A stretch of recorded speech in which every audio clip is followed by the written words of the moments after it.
भाइयों, आइए बात करते हैं कि शदीद धुंध जो है वो गंदम की फसल को क्या मुतासर कर रही है। अगर मुतासर कर रही है तो फिर हमारा प्लान आगे से क्या होना चाहिए।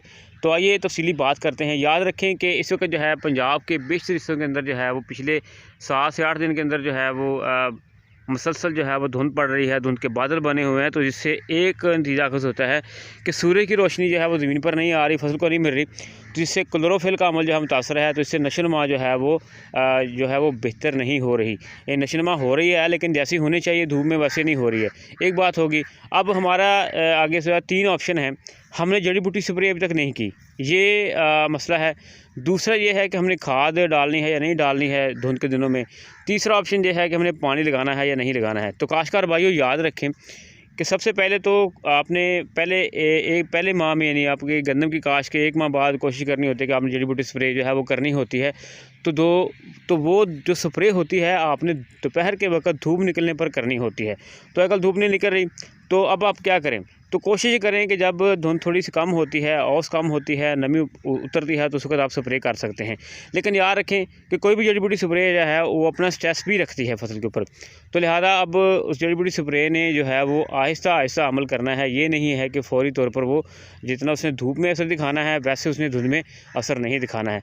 तो बेहतर ये है कि आप कोशिश करें कि थोड़े दिन ठहर जाएँ, इंशाल्लाह मौसम क्लियर हो जाना है तो फिर आप जो है वो स्प्रे कर लें। ऐसा मसला नहीं है कि लेकिन 2 माह के अंदर अंदर आपने जो है वो स्प्रे करनी है। तो लिहाजा जनवरी के 2nd वीक में जाकर हो सकता है कि इंशाल्लाह से मौसम क्लियर होगा, धुंध ख़त्म हो जाएगी, फिर आप स्प्रे कर सकते हैं। एक बात होगी। दूसरा ये है कि आप खाद डालें कि ना डालें। देखें, अगर आपकी ज़मीन के अंदर बतर अच्छा है, नमी बनी हुई है, अगर आपने पहला पानी भी लगाया है या नहीं लगाया, तो फिर आप जो है वो यूरिया छटा कर सकते हैं, जिससे जो है धुंध की वजह से जो नमी बनी होती है उससे आपकी फसल को जो है वो उस खाद का फ़ायदा होता है। अगली बात आ गई पानी की। अब अक्सर जो है नहरबंदियाँ होना शुरू हो जानी है, तो लिहाजा कोशिश करनी है आपने कि पहला पानी जो है वो आपने लगा देना है। ये नहीं देखना कि धुंध पड़ी हुई है, ज़्यादा है, तो ज़ाहिर बात आपने खुराक भी देनी है, लेकिन इतनी नमी ना रहे कि आपकी फसल स्ट्रेस में चली जाए।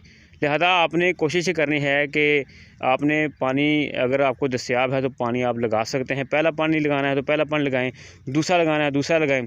उसके बाद अहम मरहला है, अगर आप खाद नहीं दे सकते, नमी ज़्यादा है, ज़्यादा दिन तक जो है वो धुंध रहनी है, तो फिर आप किसी भी अच्छे अमाइनो एसिड का, क्वांटस का, आयदा बयान वगैरह का जो है वो फोलियर स्प्रे करें। ठीक है जी, फोलियर स्प्रे आपने जो है दोपहर के वक्त करना है। एक बात हो गई। दूसरा ये है कि अगर आप खाद नहीं डाल सको तो फिर NPK स्प्रे लाजमी करें।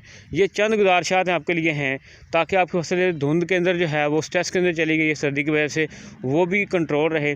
दूसरा, आपकी फसल जो है वो खाद भी ले ले। तीसरा ये है कि जड़ी बूटी आपने जो है वो स्प्रे जब करनी है तो वो भी आपने एहतियात से करनी है। तो लिहाजा धुंध के दिनों में जो है आपने गंदम की फसल को जो है वो स्ट्रेस में नहीं जाने देना। अगर आपने अच्छी पैदावार लेनी है, 60-70 में पैदावार लेनी है, तो ये तमाम जो पॉइंट्स नोट करें। पहला पानी नहीं लगाया तो कोशिश करें लगाएं, दूसरा लगाएं, या अगर आपको पानी अब दस्तयाब नहीं नहरबंदी की वजह से, तो इस हवाले से भी आप अपने इक़दाम जो पूरे करें। शुक्रिया।